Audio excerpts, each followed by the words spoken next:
আপনাদের সামনে অসাধারণ একটা সিম্পল রেসিপি নিয়ে আসলাম।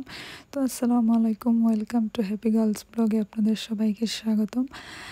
তো দেখেন, আমি সিম্পল একটা রেসিপির জন্য যা যা নেব, একা যেহেতু খাবো তো আমি এতগুলো করবো না। সিম্পল অন্য কিছু খাইতে মন চাইতেছিল না, তো আমার ডিম খাইতে মন চাইতেছিল, তো আবার ফ্রাই ডিম খাইতে ওইভাবে খাইতে মন চাইতেছিল না, তো ভাবলাম একটু কারণ আমি ওইভাবে রান্না করে দিই মশলা দিয়ে। তো রান্না করতেছিলাম, তো আপনাদের সাথে শেয়ার করা আর কি। এই জিনিসটা আসলে সবাই খেতে পারেন, স্পেশালি যারা বেচেলর ভাই বোনরা, কারণ ওরা অনেক ক্লান্ত থাকে, ক্লাস শেষে দেখা গেছে রান্না করতে ভালো লাগে না, তো ওরা এই জিনিসটা ট্রাই করতে পারে। একদম সিম্পল একটা জিনিস। যাই হোক, আমি থেকে সব মশলা দিয়ে দিতেছি, কেটে রাখা পেঁয়াজ, রসুন, কাঁচামরিচ। এটা আমি একটু স্পাইসিটা একটু বেশি খাই, তো সেই রকম আবার এখানে গ্রিন চিলিটা একটু বেশি ইউজ করছি আর কি। তো যেইভাবে খান সেইভাবেই ডালটা দেবেন। তো এর উপরে আমি দিয়ে দিলাম সল্ট দিয়ে আবার একটু ভালো করে মিক্স করে নেবো। তো আবার পানি অ্যাড করে নেবো, যেহেতু আমি তেলের পরিমাণটা কম খাই, এই পর্যায়ে মশলাগুলো কষানোর জন্য আর কি দিয়ে দিলাম, পানি অ্যাড করে দিলাম।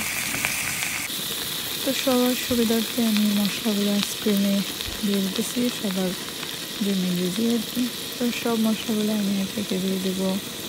এখানে দেখেন হলুদ, মরিচের গুঁড়ো, তারপরে ধনিয়া গুঁড়ো, জিরে গুঁড়ো দিয়ে দিলাম আর কি। সব দিয়ে দেবো, দিয়ে ভালো করে কষিয়ে নিতে হবে।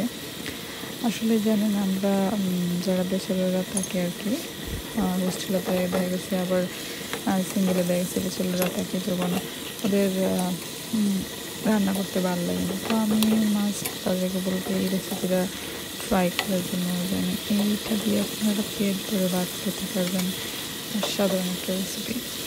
তো এই পর্যায়ে আমি কেটে রাখা টমেটোগুলো দিয়ে দিতেছি। টমেটোটা দিলে পরে খাবারের স্বাদটা আরও বেশি দ্বিগুণ বাড়িয়ে দেয় আর কি।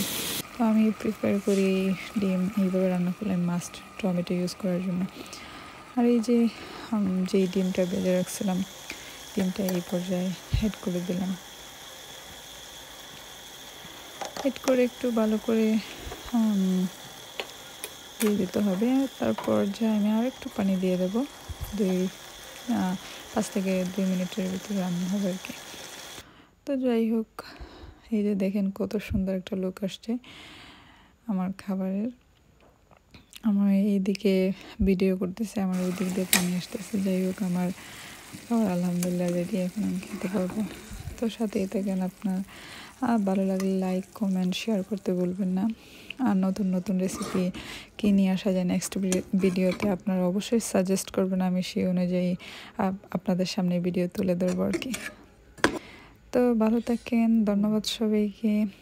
আমি খেয়ে নেই, আমার মানে বলার বাহিরে খুব খিদা লাগছে আর অনেক এই খাবার দেখে। তো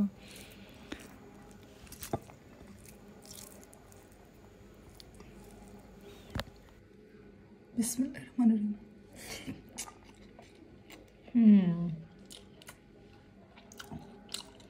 অসাধারণ।